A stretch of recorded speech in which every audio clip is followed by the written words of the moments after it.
شاہ عبدالعزیز صاحب دباغ رحمۃ اللہ تعالی نے لکھا ہے کہ ہم نبی پاک صلی اللہ علیہ وسلم کی محفل میں اس طرح بیٹھتے ہیں جس طرح ہم حضور کے سامنے بیٹھے ہوئے صف کے یا سبحان اللہ. تو آپ تھوڑا سا آداب ملوز خاطر رکھیں. میں کچھ باتیں اس لیے نہیں کرتا کہ دوست ناراض نہ ہو جائیں. مجھ پہ یہ بھی شکوہ ہے کہ یہ بڑی سخت سخت جملے بولتے ہیں. ویسے ہماری اہل سنت کی محفل میں کوئی بندہ ننگے سر نہیں آیا کرتا. ہمارا مزاج ہی نہیں تھا, طبیعت ہی نہیں, اہل سنت کا مزاج ہی نہیں. ہم تو اپنے بزرگوں کے سامنے بھی بغیر ٹوپی کے, تو اگر حضور کی محفل میں آئے اور ایسے آ جائیں کیسے ممکن ہے؟ سلامت رہے. تو عزیز دوستو, یہ حضور کی محفل ہے. پھر جو پیچھے دوست بیٹھے ہیں ان سے میری گزارش ہے کہ وہ میری بات پہ توجہ کریں. میں تھوڑے سے وقت میں آپ سے محو گفتگو رہوں گا کیونکہ نعت خوانی کا سلسلہ ہے, آپ سن رہے ہیں, اور اللہ تبارک و تعالی ہمارے دلوں کو نعت خوانی کی طرف موڑ دے. یہ بات ہے. عزیز دوستو, قرآن مجید فرقان حمید کی جو آیہ کریمہ میں نے تلاوت کی, اللہ کریم نے فرمایا لَقَدْ جَاءَكُمْ رَسُولٌ مِّنْ أَنفُسِكُمْ, تحقیق میں نے تمہیں میں سے تمہاری طرف ایک رسول بھیجے. میں نے تمہیں میں سے تمہاری طرف ایک رسول بھیجے ہیں. عزیز علیہ ما عنتم. قرآن مجید کے ترجمے پہ غور فرمائے. فرمایا وہ رسول ایسے ہیں کہ تکلیف میں تم پڑتے ہو اور پریشانی میرے نبی کو ہوتی ہے.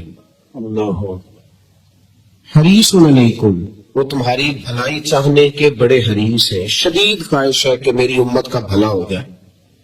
وبالمؤمنین رؤوف الرحیم, اور وہ مومنوں پہ رؤوف بھی ہے اور رحیم. لیکن نا یہ انتظامیات, یہ کام تو ہوتا رہے گا, لوگ آتے جاتے رہیں گے.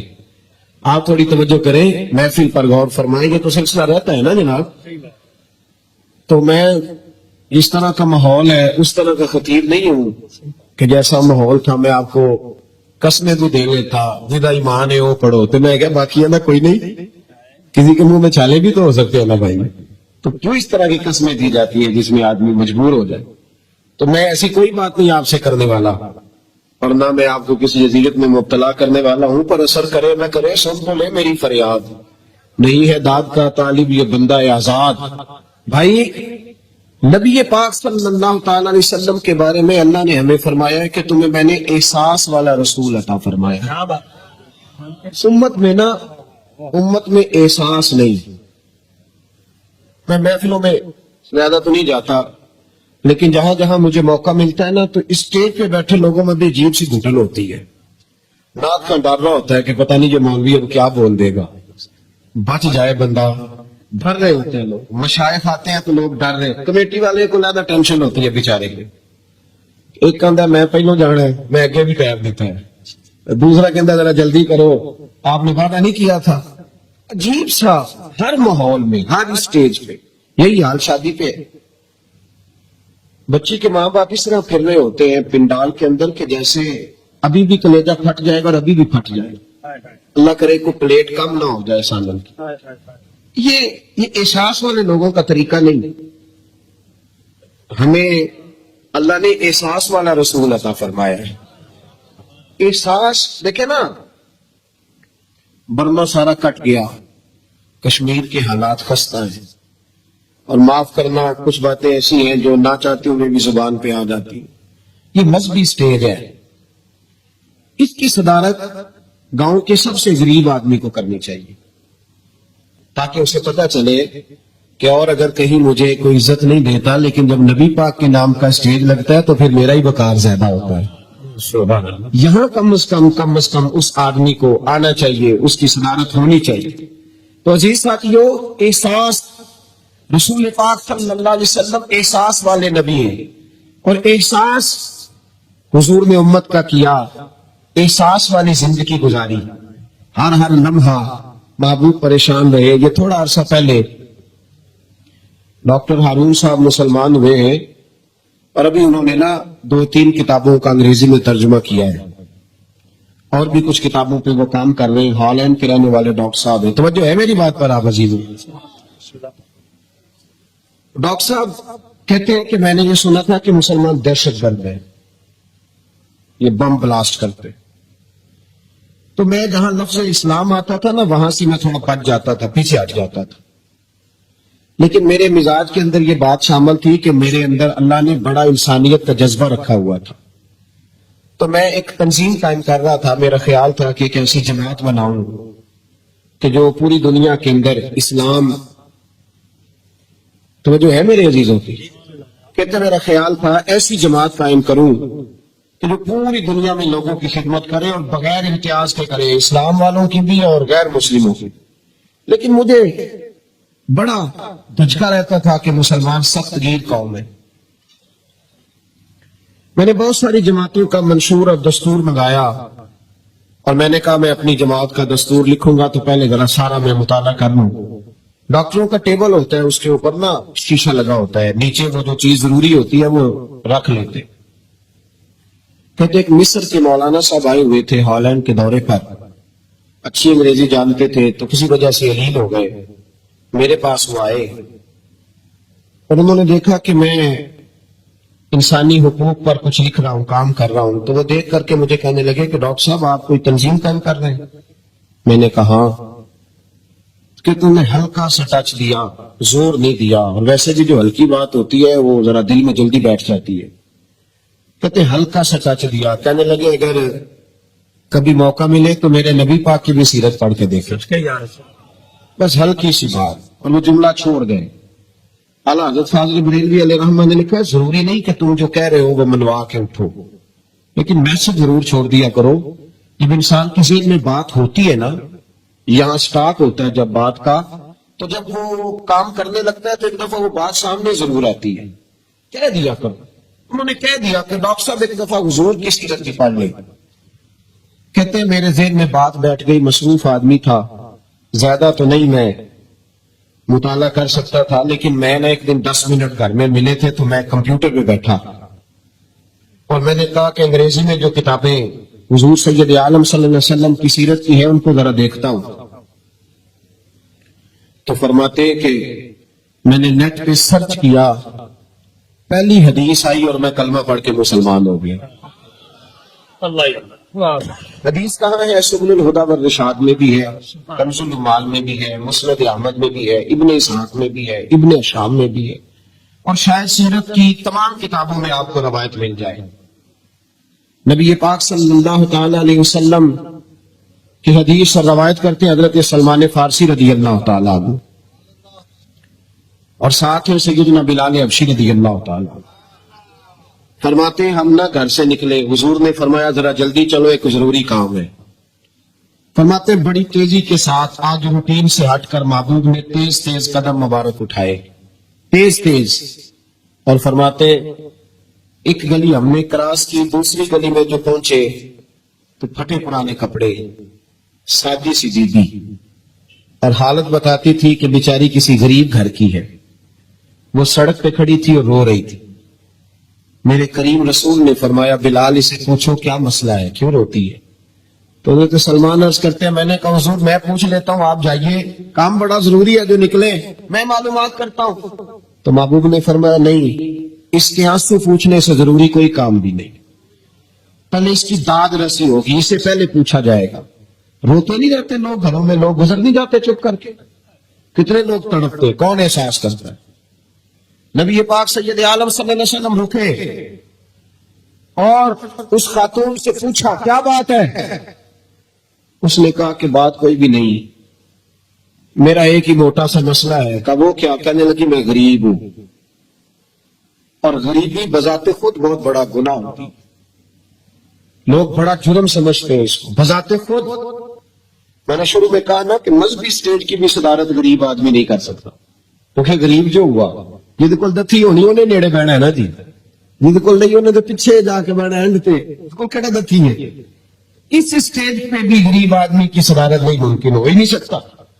میرے رسول پاک سید عالم صلی اللہ تعالی علیہ وآلہ وسلم نے فرمایا پہلے اسے پوچھو کیا مسئلہ ہے.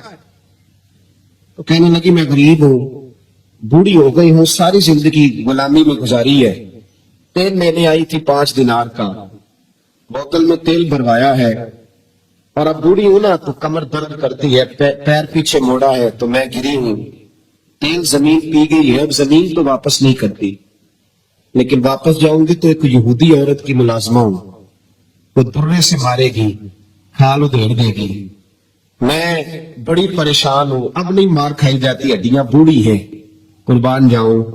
حضرت بلال کو حضور نے حکم دیا، فرمایا دوڑ کے گھر جا 5 دینار لا۔ فرماتے 5 دینار لائے، تیل خرید کے دیا، وہ پھر رونے لگی۔ فرمایا آپ کیوں روتی ہے؟ اس نے کہا بتایا نا غریب ہوں، غریب کا جرم کوئی نہیں ہوتا، لیکن پیس دیا جاتا ہے، پھر بھی مار تو اب بھی پڑے گی، اب کیوں پڑے گی؟ تو عرض کرنے لگی محبوبہ مار اس لیے پڑے گی کہ دیر سے کیوں آئی ہے؟ تو میرے کریم رسول اور وہ بی بی حضور ابھی آئے ہیں مدینہ طیبہ، امام یوسف صالحی فرماتے ابھی آئے تھے حضور، سبل الہدی والرشاد کے مصنف کہتے ابھی آئے تھے نبی پاک، وہ جانتی بھی نہیں تھی۔ تو سید عالم صلی اللہ تعالی علیہ وسلم نے فرمایا اچھا مار پڑے گی؟ کہاں؟ او بھائی کونسلر جو کل آپ کو کہہ رہا تھا نا میں آپ کا خادم ہوں، کونسلر بے گناہ، بلکہ ہمارے ایس ایچ او صاحب اگر چودھری پہ پرچہ آ جائے تو اس کو ٹیلی فون کر کے پوچھتے ہیں صاحب جی تہاڈے خلاف درخواست آئی ہے، کی کرنا ہے؟ تو غریب آدمی بیچارہ، اس کی غلطی یہ تھی کہ وہ غریب تھا تو اس نے ریڑھی لگا لی چوک میں، اس کو دبوچ کے لے گئے، تینوں پتا نہیں اتنے نہیں کھلوئی دا، تو اس کے پاس کل انویسٹمنٹ 5,000 تھی، سارا لے گئے۔ پھر وہ کونسلر صاحب کے پاس چلا گیا، سر میرے نال چلے آگے ذرا میں تھانے جانا، انہوں نے کہا گڈی کرائی ہے، پیسے ہے نہیں ہمیں تھانے جائے گا۔ اب وہ گاڑی لایا، پتہ نہیں کہاں سے لایا ہے، تھانے پہنچا ہے، اور یہ ہے ہمارا حال کہ وہ ایس ایچ او بھی بیٹھا ہے کرسی پہ اور کونسلر بھی کرسی پہ بیٹھا ہے اور وہ غریب پیروں میں بیٹھا ہے اور ہاتھ باندھ کے کہہ رہا میری ریڑھی دے چھڈو، میری 4 تیاں نے تو میں شامی کھانا کھڑنا ہے۔ کدھر گیا امت کا وہ ذوق؟ ساری زندگی نعتیں سننے والوں بتاؤ تو صحیح، نعت نے تاثیر کیا دی ہے روح؟ اگر ابھی بھی گھاڑی غریب کے پاس کھڑی نہیں ہوتی تو پھر کیا اثر ہوا ساری زندگی نعت سننے کا؟ میرے مصطفیٰ کریم سید عالم صلی اللہ تعالی علیہ وسلم نے فرمایا اس خاتون سے یہاں کونسلر ساتھ نہیں جاتا، کہتا کر دیا ٹیلی فون، سویرے 9 بجے پہنچ جانا۔ اور کائنات کی سب سے معزز شخصیت حضرت سیدنا بلال حبشی رضی اللہ تعالیٰ عنہ فرماتے ہیں میرے نبی پاک نے فرمایا بی بی چل میں تیرے ساتھ چلتا ہوں، گویا اللہ کی ساری رحمتیں اس کے ساتھ ساتھ چلنے لگی۔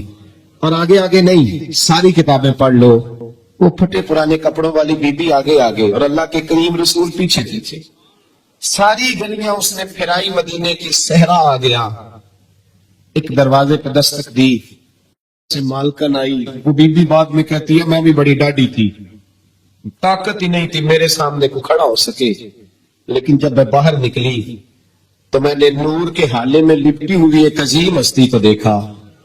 فرماتے محبوب کے گورے چٹے رنگ کے اوپر کالی زلفیں اور محبوب پاک کی مقدس آنکھیں جب تک بات کرتے رہے نظریں زمین پہ جھکی رہی۔ شرم و حیا والے رسول نے بڑے میٹھے، بڑے دھیمے، بڑے خوبصورت لہجے میں کہا، بریلی کے امام فرماتے نیچی نظروں کی شرم و حیا پہ درود، بڑے دھیمے لہجے میں فرمایا تیری نوکرانی ہے تیری؟ عورت کہتی ہے میں تو حضور کے جلووں میں محو ہو گئی کہ سادگی میں اتنا حسن میں نے دیکھا ہی نہیں، تیری نوکرانی ہے کہاں؟ تو میرے محبوب نے فرمایا بیچاری کی غلطی کوئی نہیں، اسے مارنا نا، اس سے تیل گر گیا تھا، نیا خریدتے دیر ہو گئی، رو رہی تھی تو میں سفارش کرنے آیا ہوں۔ وہ خاتون کہتی ہے کسی کی نہیں مانی تھی، اور محبوب کے جملوں میں تاثیر اتنی تھی ککھ سواد نہیں مشری اندر اسا کھنڈا بھی چکھ دتیاں انہاں ساریاں شیواں نالوں گلاں سجن دیاں مٹھیاں۔ فرماتے نبی پاک صلی اللہ تعالی علیہ وآلہ وسلم نے فرمایا کچھ نہ کہنا، کہنے لگی نہیں کہتی، میرا وعدہ رہا کچھ نہیں کہوں گی۔ اب میرے حبیب نے پھر نظر اٹھائی اور اس غریبنی کی طرف دیکھا اور فرمایا تو اگر کہے تو میں جاؤں، تو اگر کہے تو میں خود بھیک دے، خود ہی کہے مغدے کا بھلا ہو، تو اگر کہے تو میں جاؤں۔ اس نے خراج پیش کیا تو چند آنسو گرائے، کہنے لگی محبوبہ جیسے بندہ نوازی۔ حضور نے رخ پھیرا، حضرت بلال کہتے ہیں میں پیچھے رہ گیا تو وہ دونوں بیبیاں دوڑ کے میرے پاس آئی، کہنے لگی بتا تو صحیح ہے کون، یہ بتا تو صحیح کون تھے؟ تو حضرت بلال کہنے لگی تم نہیں جانتے؟ جناب بلال فرمانے لگے یہی تو ہے جنہیں اللہ نے سچا رسول بنا کے بھیجا ہے۔ بیبیاں دوڑ کے آئی، کہنے لگی محبوبہ دروازے تک آئے ہو تو خالی تو نہ لوٹاؤ، مہربانی فرماؤ ہمیں بھی کلمہ پڑھا دو۔ ڈاکٹر ہارون کہتے ہیں وہ بیبیاں وہاں کلمہ پڑھ رہی تھی اور میں حدیث پڑھ کے کلمہ پڑھ رہا تھا. بھائی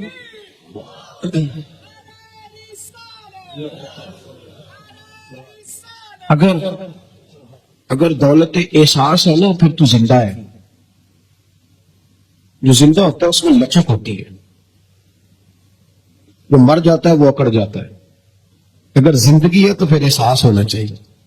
اگر تیرے اندر زندگی ہے تو پھر احساس ہے, اور اگر تیرے اندر احساس نہیں رہا نا تو پھر زندگی زندہ دلی کا نام ہے. مردہ دل کیا خاک جیا کرتے ہیں, احساس سے مربت پیدا کرتا. تھوڑا سا دائیں بائیں بھی دیکھیں, تھوڑا پلٹ کر بھی دیکھیں کہ کہیں آپ کی ضرورت تو نہیں. بوڑھے ماں باپ کو روٹیوں کی ضرورت نہیں رہی, وہ مل جاتی ہے, اولڈ ہاؤس میں ہے. اب ان کو اتنے کپڑے جوڑوں کی ضرورت نہیں, بوڑھوں کا تو ایک چارپائی اور ایک لحاف میں بھی گزارا ہو جاتا ہے. اب بوڑھوں کو ضرورت پڑی ہے کہ اولاد انہیں ٹائم دے, کہ آدھا گھنٹہ ان کی چارپائی پہ بیٹھے, کچھ ان سے کوئی بات چیت تو کرے. سارا زمانہ ہی مصروف ہو گیا یار, کسی کے پاس وقت ہی نہیں کسی کو دینے کے لیے. اشک شوئی کا فریضہ ہی کوئی سر انجام نہیں دیتا. احساس, طبیعت میں احساس کرے. اگر تو پراڈو پہ بیٹھا ہے تو کلٹس والا بھی انسان ہوتا ہے, اور اگر تو بیٹھا ہے نا جی ایل آئی پہ تو بھائی موٹر سائیکل والا بھی بندہ ہی ہوتا ہے, اسے بھی احساس انسان ہی سمجھا کر. اور اگر تو نے 5.5 لاکھ کی ہیوی بائک خرید لیا تو سائیکل والے بھی انسان ہی ہوتے, ان کا بھی خیال کر. اپنی زندگی میں دوسروں کو بھی دیکھے, احساس پیدا کرے. یہ ہمیں ہمارے رسول نے بیان فرمایا ہے, یہ ہمیں ہمارے نبی نے سکھایا ہے. اور احساس کی شدت میں پتہ کیا دیکھتا ہوں کہ حضور کی سیرت پڑھتا ہوں نا تو میرے ذہن میں ایک جملہ بار بار آتا ہے. نبی پاک صلی اللہ علیہ وسلم تک نا رسائی بڑی آسان تھی لوگوں کی, رسائی بڑی. ہوں تو جنہ پروٹوکول وزیر دا ہے اُنہ ہی پیر دا ہے. 10 بندے ادھر نے 5 بندے پیچھا ہو گئے. یہ کھان لگی ہے, کچھ ہے کیا ہونے لگا؟ کچھ نہیں ہوتا, کوئی کھانے نہیں لگا. لوگ تبرک کے لیے اگر ہاتھ لگائیں گے تو مر دے گا کوئی. نکلے ان چیزوں سے باہر. اگر آج ہم نے ٹائم نہیں دے رہا تو پیر صاحب کا وقت دے رہے ہیں, وہ بھی تگڑا آج بڑی کار آلا, اور میرے ورگے پیر صاحب اٹھ کے استقبال کرنے جاتے بھی تو میری خواب آیا سے تے ماڑا آجے تو پوچھتے لنگر کھادا ہی, لنگر کھا کے تیرے ملاقات کرنے ہوں. لنگر بھی 6 قسموں کا پکتا ہے. جیب تماشا لگ گیا سے باہر نکلے, باہر آئے ان چیزوں سے, اور دیکھیں کتنے لوگ ہیں جو آپ کے تھوڑے سے آگے بڑھنے سے آپ کی, اور کئی غریب لوگ ہیں جن کو ہم نے ٹائم نہیں دیا تو عقیدہ بدل گئے, نظریہ بدل گئے. اگر آپ ٹائم دیتے, ان سے حسن سلوک کرتے. میں یہ سب معزز لوگ ہیں, میں اس طرح کی تنقید کا قائل نہیں ہوں جس میں بہت ساری جگہوں پہ یہ ایسا کام کرتے ہیں جس سے مسلک کو بڑا حسین فائدہ ہوتا ہے. میں اس طرح کی تنقید کا قائل نہیں, لیکن میرا خیال یہ ہے کہ بہت سارے محفلیں کرانے والے ایسے تھے جن کی حوصلہ شکنی ہوئی تو محفلیں کرانی چھوڑ گئے. بہت سارا کام رہ گیا دین کا, بہت سارا. اگر حوصلہ افزائی ہوتی, اگر ہمارے اندر تھوڑا تھوڑا احساس رہتا تو بہت ساری جگہ یکدم سارا کام بیک ہو رہا. اس کی وجہ یہ ہے کہ حوصلہ افزائی نہیں ہے, کمزوریاں بڑی آ گئی. سنیں اور یاد رکھیں. حضرت انس بن مالک رضی اللہ تعالیٰ عنہ فرماتے ہیں میں زندگی میں رویا کبھی نہیں تھا, کیونکہ میں جب حضور کی غلامی میں آیا تو بچہ تھا اور ابھی مجھے رونے کے طریقے نہیں آتے تھے. پر عاشق دا کام ہی رونا توڑا, تیری نہ رویو نہیں منظوری. یہ عاشق سدا ہی روندے رہندے پاویں وصل ہوئے تے پاویں دوری. بہرحال میں بات جلدی سمیٹ دوں گا, آ رہا ہوں سمیٹنے کی جانب. پیغام میں نے دے دیا, جو میں نے بات شروع میں کی تھی وہ آپ کی خدمت میں عرض کر دی میں نے. میرا میسج یہی تھا, سمجھیے. حضرت انس کہتے ہیں میں بچپن میرا تھا تو میں کبھی رویا نہیں تھا. توجہ ہے میری بات کا؟ فرماتے میں روتا نہیں تھا. بچے تو روتے نا, ٹافی نہ ملے, روٹی نہ ملے. لیکن آپ نسائی شریف اور طبرانی پڑھیے. حضرت انس کہتے ہیں میں چھوٹی عمر میں ایک دن رو پڑا. کس دن؟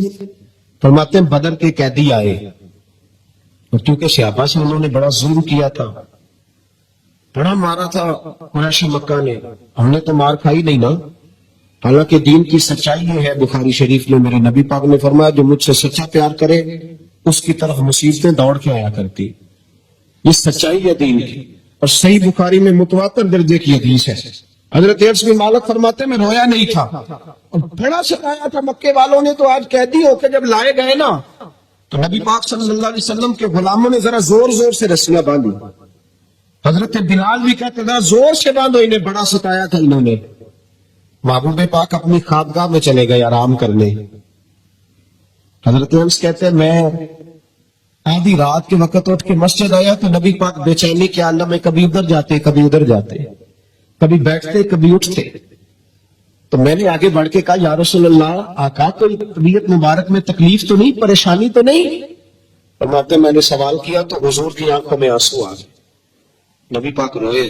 فرمایا انس یا تم نے ان کافروں کی رسیاں کس کی باندھ دی ہیں، یہ ہائے ہائے کرتے ہیں تو مجھے نیند نہیں آتی.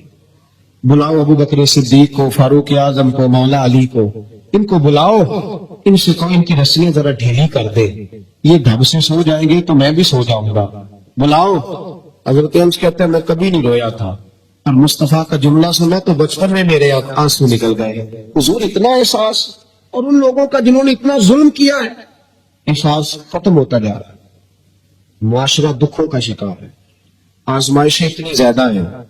اصل میں ہم جو لوگ ہیں نا تھوڑے گاڑیوں میں گھومنے والے، ہمیں یہ احساس نہیں رہا کہ آج بھی کچھ اماں ایسی ہیں، آج بھی کچھ مائیں ایسی ہیں جن کے بیٹے منت کرتے ہیں کہ یار یہ موبائل میرا 3000 کا ہے پر چلو 3500 کا لے لو، میری اماں کی دعائی آنے والی ہے ابھی بھی یہ رنگ ہے. چونکہ مجھے نہیں نا پتا، میں کار میں گھومتا ہوں، مجھے کیا پتا کہ ساروکی سے گجرا والا کا کرایہ کتنا ہے، اور مجھے کیا پتا کہ اگر کسی نے جانا ہو گجرات تو بسیں کتنی بدلنی پڑتی ہیں. یہ احساس تم سے ہوگا جو جائے گا، احساس زندگی میں پیدا کرے. یہ احساس ہمیں ہمارے رسول نے عطا فرمایا، یہ احساس کی دولت نبی پاک نے ہمیں دی ہے. حضرت ام ہانی رضی اللہ تعالیٰ عنہ مولا علی شیر خدا کی ہمشیرہ ہے. آپ فرماتی ہیں جس دن مکہ فتح ہوا تو میں اپنے بچوں کو لے کے گھر میں بیٹھ گئی، تو میں اپنے بچوں کو نبی پاک کے بچپن کی باتیں سنانے لگی، چونکہ جناب ابو طالب کے گھر میں پرورش پائی تھی. تو حضرت ام ہانی کہتی میں اپنے بچوں کو بتا رہی تھی، میں کہہ رہی تھی میرا بھائی بچپن میں ہی بڑا عظیم تھا، میرے بھائی کی چھوٹے ہوتے بھی عادتیں بڑی اعلیٰ تھی، میں بتا رہی تھی. تو میرے ایک بچے نے مجھ سے پوچھا کہ امی ماموں ہمارے گھر بھی آئیں گے، ماموں آئیں گے؟ جناب ام ہانی کہتی میں غریب نہیں تھی، خامن میرا ویسے چھوڑ کے چلا گیا کلمہ پڑھنے کی وجہ سے. تو میں نے اپنے بچوں کی طرف دیکھا تو میں اب دل میں خیال تھا کہ اب تو میرے محبوب مکے کے فاتح بن کے آئے ہیں تو کسی بڑی حویلی میں بیٹھیں گے، اب تو بھائی بھائی آگے پیچھے لائنیں ہوں گی تو بڑی جگہ چاہیے نا، بڑی جگہ. آج نبی پاک صلی اللہ علیہ وسلم کا دربار سجے گا. تو جناب ام ہانی رضی اللہ تعالیٰ عنہ فرماتی ہیں میرے بچوں نے پوچھا تو میں رو پڑی. میں نے کہا آئیں گے تمہارے ماموں، کیوں نہیں آنا؟ میرے بھائی ہیں آئیں گے، ضرور آئیں گے، ذرا کام نمٹا لے. اور فرماتی ہیں ساتھ ہی آنسو تھے کہ بڑا سارا گھر ہو تو حضور آئیں، سارا مکہ آج غلام بن گیا ہے، 10,000 کا لشکر مدینے سے آیا ہے، میرا چھوٹا سا گھر ہے، کہاں بٹھاؤں گی؟ فرماتی ہے میں رو ہی رہی تھی کہ میرے دروازے میں دستک ہوئی اور میں نے بے دل ہو کے دروازہ کھولا. کون ہے دروازے؟ کہتے دھیمی سی آواز آئی ام ہانی دروازہ کھول، میں محمد عربی تیرے دروازے پہ کھڑا. جناب ام ہانی فرماتی جھٹ سے میں نے دروازہ کھولا تو دریا آنسوؤں کا بہا. تو میرے پاس تو ٹوٹی چٹائی تھی، پرانا تکیا، کھجور کی چھال، نرم و نازک بھی نہیں، میں نے بچھایا. تو محبوب پاک نے فرمایا سارا مکہ دعوتیں دے رہا تھا میرے گھر آئے. تو میں نے کہا کیوں کسی کے گھر جاؤ، میری اپنی بہن جو موجود ہے، میں یہاں بیٹھوں گا کھل کے. اور پھر فرمایا چل میرے لیے کھانا لا، بے تکلفی سے. فرمایا جس آرام سے یہاں بیٹھ سکتا ہوں کہیں اور تو نہیں نہ بیٹھ سکتا، کھانا لاؤ.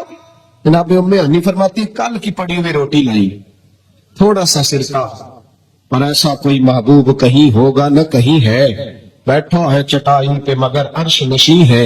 محبوب پاک صلی اللہ علیہ وسلم نے بڑی رغبت سے کھایا سرکہ، شہد، اور پھر میرے محبوب نے فرمایا بیٹھ جا، چل تو کوئی بات سنا میرے والد عبداللہ کی، اور میں تجھے بات سناتا ہوں اپنی اماں آمنہ کی. چلو اپنوں کی کوئی باتیں کرتے ہیں. ساری رات ہی بیت گئی. احساس کی دولت. بھائی گزر جاتا ہے بہن کے محلے سے، پر 10 منٹ ٹائم نہیں کہ چلو بیچاری سے مل لوں. میں اکثر کہتا ہوں میرے جیسے پیر کو کڑکتا نوٹ 5000 کا دو نا، پیر سے دعا کرنا، انہیں دعا رٹی پکی ہے، اللہ بھلا کرے اللہ خیر کرے، سارے علی کوئی ہے الا ماشاء اللہ. اور بہن کو کبھی پرانا جوڑا بھی دیا ہو نا اٹھا کے پرانا، تو وہ ساری رات آنسوؤں سے دعا مانگتی رہتی ہے یا اللہ میرے بھائی کی خیر کر دے، یا اللہ میرے بھائی کی خیر. یہ احساس رشتوں کا، تعلقات کا، یہ میرے نبی پاک کی سیرت ہے. محرم شریف کا مہینہ ہے، مجھے ارشاد فرمایا جا رہا تھا کہ کچھ ذکر اہل بیت بھی ہو جائے. وقت نہیں ہے کہ میں کوئی بات ایسی چھیڑوں، لیکن یزید جامع مسجد دمشق کا خطیب تھا، جمعہ پڑھتا تھا. تو جو ہے میری بات پر، یزید خطیب تھا، پگڑی باندھتا تھا، جمعے پڑھاتا تھا. کیوں نکلے امام حسین اس کے خلاف؟ شاہ عبدالعزیز محدث دہلوی کو پڑھ لیں، البدایہ پڑھ لیں، ابن اسیر پڑھ لیں، تبری پڑھ لیں، ابن کثیر، کوئی سی بھی کتاب تاریخ کی جو معتبر کتاب ہے. مدینے سے کربلا تک اور کربلا سے بیضا تک اور مقام بیضا کے جناب سیدنا امام حسین کی شہادت تک جہاں بھی امام حسین نے خطبہ دیا ہے، آپ نے فرمایا یزید چونکہ شرابی ہے، چونکہ مجرے دیکھتا ہے، چونکہ اللہ کے حلال کو حرام اور حرام کو حلال کہتا ہے، لہذا مسلمانوں کا حکمران بن سکتا.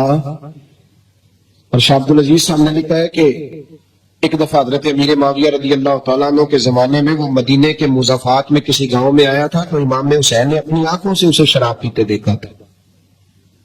تو امام حسین نے فرمایا شرابی اور مجرے دیکھنے والا یہ حکمران بن سکتا؟ ہمارے حکمران پتہ کس طرح کا پاکستان چاہتے ہیں؟ جس طرح کا دبئی میں ہے. شیخ زید اسلامک سینٹر میں جاؤ، سونی مسجد، بہترین اے سی، کھجوریں بھی، پانی بھی، مشروب بھی سارے پیو، اور 3 کلومیٹر پہ کلب بھی بنا ہوا ہے. یہ والا اسلام یزید چاہتا تھا. کہتا سی تہاڈی نماز تو نہیں ڈکدی، تانوں سونی مسجد پا کے دینے ہیں، تو جی ساڈی شراب نہ ڈکیا گیا. امام حسین نے فرمایا یہ میرے نانا کا دین ہے، اس میں گڑبڑ ہو سکتی.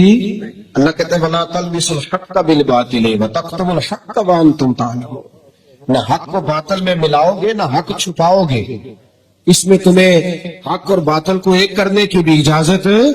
سنو بھائی، امام حسین شرابی کے خلاف اٹھے، زانی، بدکار اور مجرے دیکھنے والوں کے خلاف اٹھے.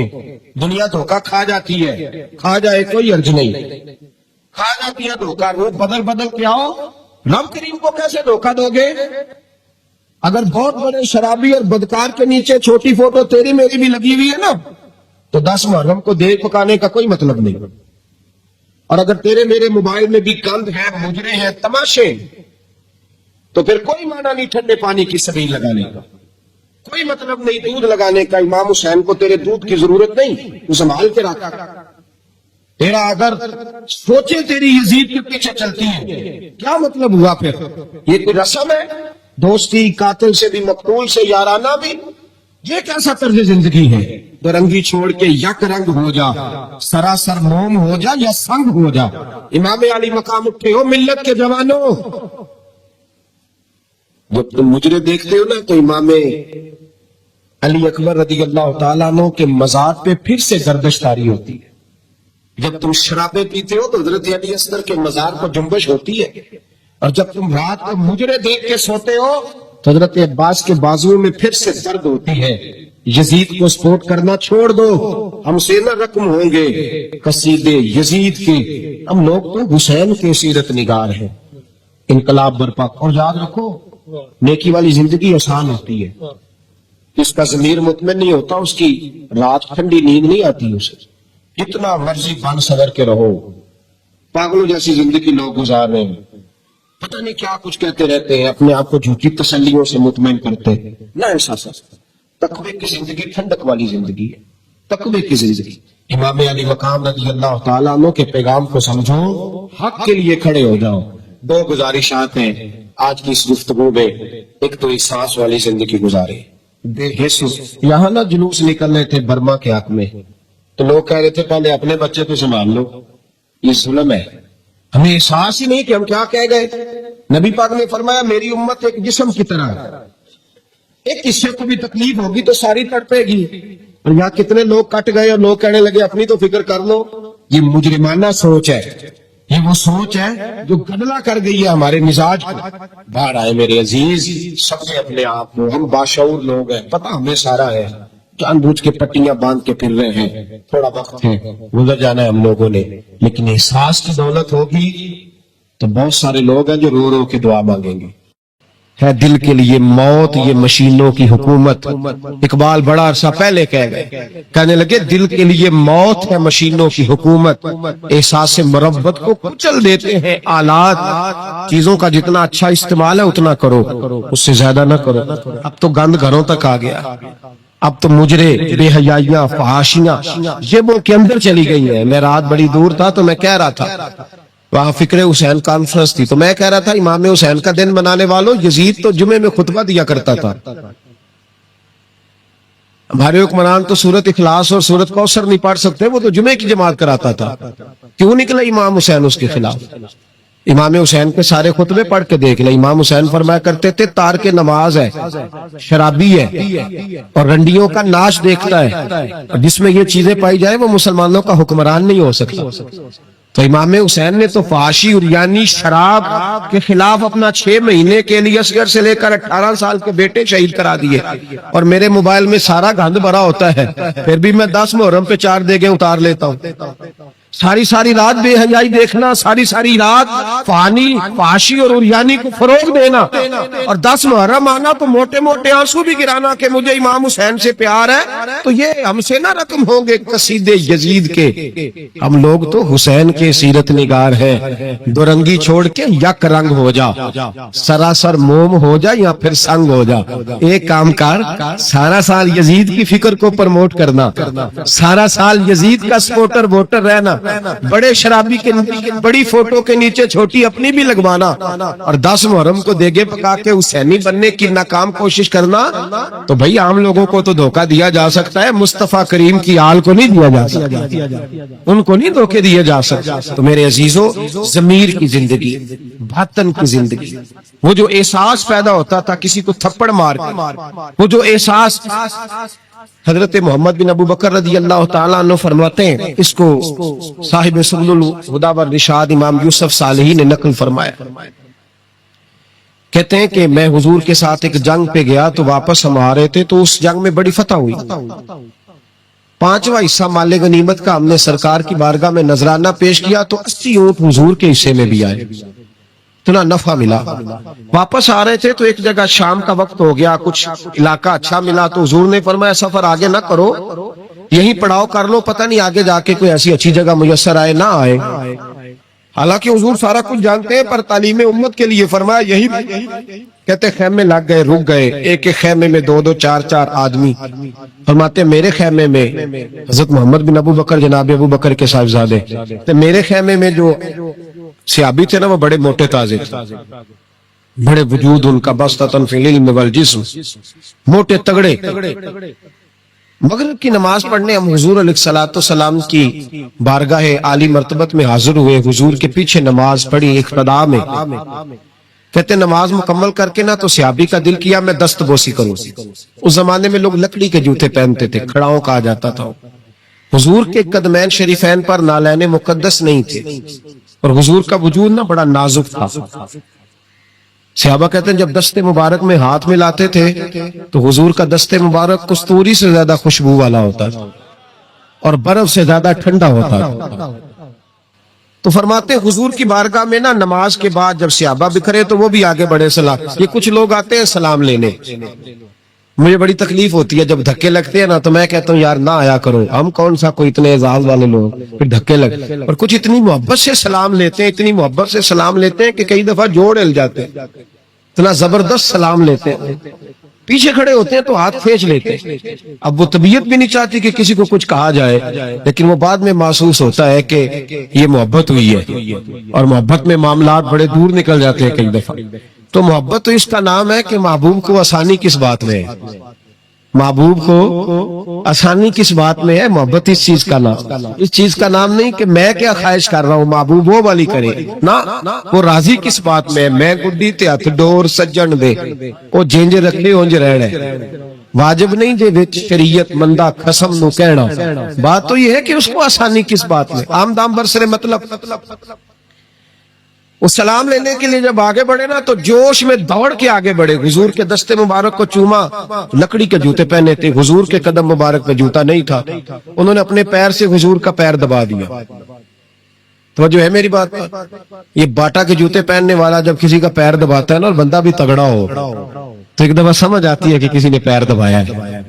تو محبوب کے دست مبارک میں چھڑی رہتی تھی، سنت مبارکہ ہے چھڑی رکھنا، عصا مبارک. جب اس صحابی نے پیر دبایا نا تو نبی پاک اب وہ چھوڑ بھی نہیں رہے، دیر ہو گئی، پیر پہ پیر رکھ کے کھڑے. تو تکلیف محسوس کی، سرکار نے تو چھڑی پیٹ میں چبھائی، فرمایا یار میرا پیر تو چھوڑ دے. اب وہ پیچھے ہٹے تو بڑے پریشان ہوئے کہ یہ مجھ سے کیا ہو گیا، کانپنے لگے، رونے لگے. حضور نے فرمایا کوئی بات نہیں، جاؤ. صحابہ نے بھی ذرا گھور کے دیکھا، محبوب نیچے بیٹھ گئے، اپنا قدم مبارک دبایا.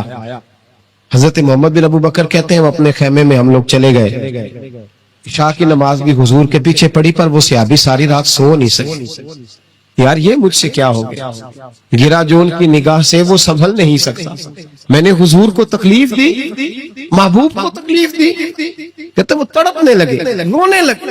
یہ مجھ ساری رات میں تسلی دیتا کہ یار وہ کوئی ایسی ویسی بات نہیں، اللہ نے ہمارے محبوب کو رحمت للعالمین بنایا. اور حضور جانتے ہیں کہ تو نے جان بوجھ کے ایسا نہیں کیا، لیکن وہ اندر کا جو ہے نا وہ ماحول وہ ان کو سونے نہیں دیتا. کہتے ہیں سحری کا وقت ہوا، تہجد کا. سیدنا بلال حبشی آئے، خیمے کے باہر کھڑے ہو کہنے لگے بندہ کدھر ہے جس نے کل مغرب کے وقت حضور کا پیر دبایا، کدھر ہے؟ کہتے ہیں اب تو وہ اور ڈرے اور کہنے لگے لگتا ہے میری مذمت میں قرآن آ گیا. محبوب کی غیر ارادی بے ادبی بھی اللہ کو پسند نہیں.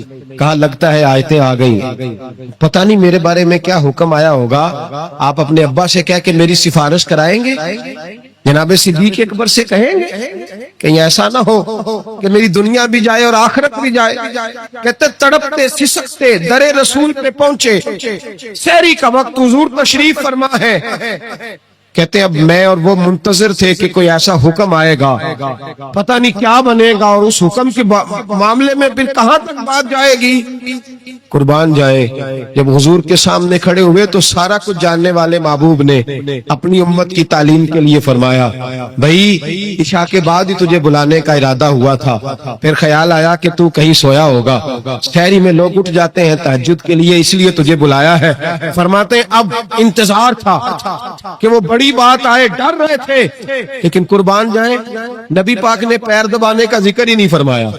حضور فرمانے لگے بلایا اس لیے ہے کہ کل شام میں نے تیرے پیٹ میں چھڑی چبھو دی تھی، تجھے تکلیف ہوئی ہوگی تو اللہ کی رضا کے لیے معاف نہیں کر دیتا. جناب محمد بن ابو بکر کہتے ہیں پہلے تو وہ اکیلا روتا تھا، اب ہم سب نے رونا شروع کر دیا.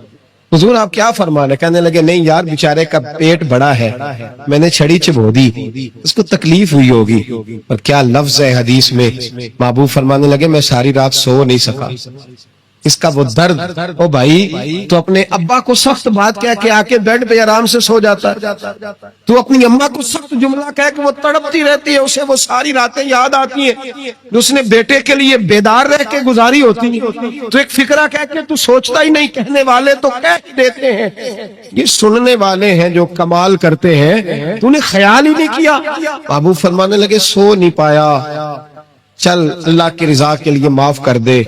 تو کہنے لگے حضور وہ تو میں نے پیر دبایا تھا اس لیے آپ نے مجھے چھڑی چبھوئی، آپ کیا کہہ رہے ہیں؟ تو محبوب فرمانے دیکھے وضاحت دیکھے، محبوب فرمانے لگے تو نے تو ان دیکھے پیر دبایا تھا، میں تو دیکھ رہا تھا، مجھے نہیں چھڑی چبھونی چاہیے تھی، چل تو کیا میں نے معاف کیا. تو عرض کرنے لگے حضور جس طرح آپ راضی ہیں میں بھی اسی طرح ہی راضی ہوں. محبوب فرمانے لگے تو راضی ہے پر میں نہیں ابھی راضی. حضور آپ کیسے راضی ہوتے ہیں؟ فرمایا جی 80 اونٹ میرے حصے میں آئے ہیں، اگر تو سارے تحفے میں قبول کرے تو میں راضی ہو جاؤں گا. تحفے میں رکھ لے سارے. کون دیتا ہے دینے کو، فاضل بریلوی کا انداز میں ذرا دیکھیے، کون دیتا ہے دینے کو، اس کا پنجابی ترجمہ ہے کہ کون دیتا ہے، دینا اس سے جگرا چاہیے، کون دیتا ہے دینے کو، منہ چاہیے دینے والا ہے سچا ہمارا. اور پھر کہتے ہیں مانگیں گے مانگے جائیں گے اور منہ مانگی پائیں گے.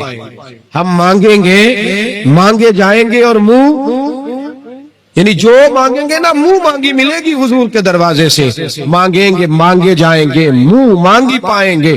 سرکار میں نہ لا ہے نہ حاجت اگر کی ہے، تو حضور نے فرمایا 80 اونٹ رکھ لے میں راضی ہو جاؤں گا۔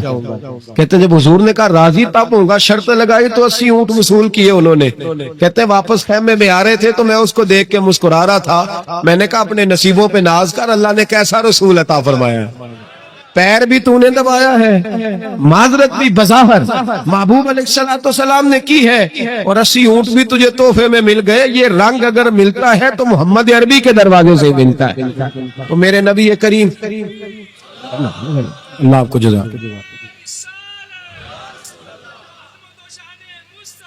میرے بھائی جو مضمون میں نے آپ کی خدمت میں چھیڑا ہے نا، جو بات وہ یہ ہے کہ احساس، اندر جو کمی ہے نا، جو غلطی ہے اس کا یہ نہ دیکھے سامنے والا کیا کر رہا ہے، کہتے ہیں جی میں صحیح سے صحیح ہوں اور برے سے، تو یہ کمال ہے کوئی؟ صحیح سے تو سارے صحیح ہوتے ہیں، اچھے سے تو کہتے جی بندہ اچھا ہے نا۔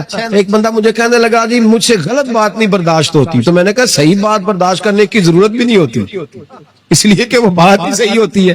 مجھ سے غلط بات برداشت، تو پھر مثلا برداشت پھر کیا ہوتا ہے؟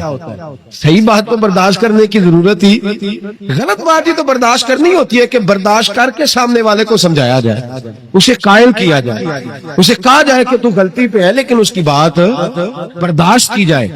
اینٹ کا جواب پتھر سے دے دینا یہ کوئی کمال ہے؟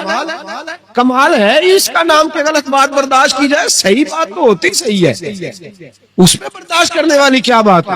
میرے بھائی احساس پیدا کریں، کہاں کس سے کمی رہ گئی۔ حضرت سالبہ بن عبد الرحمن حضور کے صحابی ہیں، نبی پاک صلی اللہ علیہ وسلم نے فرمایا جاؤ فلاں آدمی کو بلا کے لاؤ۔ بلانے چلے گئے تو رستے میں ایک عورت بے پردہ تھی، ایک نظر اس کو دیکھا، پہلی نظر ویسے ہی معاف ہے، دوبارہ اب جو دیکھتا ہے وہ جان بوجھ کے دیکھتا ہے، دوبارہ نظر اٹھی۔ ہمارے ہاں ساری سزا عورتوں کے لیے ہے کہ پردہ کریں، حالانکہ پردہ مرد کا بھی ہے۔ جی گھورنے لگ گئے آپ مجھے، پردہ اس طرح عورتوں کو حکم ہے نا کہ نظریں نیچی رکھو، اسی طرح مردوں کو بھی حکم ہے کہ تم بھی اپنی نظریں، اگر عورت سامنے بے پردہ آ جائے گی تو مرد یہ نہیں کہے گا ویکھو پردہ ہی نہیں کر دی، اب وہ کیا کرے گا؟ بولے تو پھر مردوں کا بھی پردہ ہوا کہ نہ ہوا؟ ہمارے ہاں عجیب معاملہ ہے، پردہ صرف عورتوں کا ہے، مرد کو کھلی چھٹی ہے، جو مرضی گند من دیکھتا پھرے معدل۔ منع کیا نبی پاک اور فرمایا یہ نظر شیطان کے تیروں میں سے تیر ہے، اس سے بچو، یہ تمہاری روح پہ لگے گا، تمہیں گھائل کر دے گا، مار دے گا تمہیں۔ مرد کی آنکھ کا بھی پردہ ہے، نظر جھکا کے رکھے۔ سالبہ بن عبد الرحمن رضی اللہ تعالیٰ عنہ گزر رہے تھے، یہ سالبہ نام کے ساتھ صحابی ہیں محبوب کے، بعض اوقات خیال آتا ہے کہ فلاں سالبہ کی بھی ہم نے ساتھ صحابی ہیں، اسے ایک نام عبداللہ نام کے خدا جانے کتنے صحابی، 20 میری نظر سے گزر چکے۔ تو جناب سالبہ بیٹھے تھے، فرمایا فلاں کو بلا کے لاؤ۔ جب بلانے گئے تو رستے میں عورت پہ نظر پڑی، پہلی نظر تو معاف ہے لیکن دوبارہ دیکھ بیٹھے، دوبارہ نظر پڑی تو پریشان ہو گئے، خیال آیا میں نے تو خیانت کی اپنے نبی پاک سے، حضور نے تو منع کیا یہ کام کرنے سے۔ اب واپس حضور کے پاس نہیں آئے، جنگل میں چلے گئے۔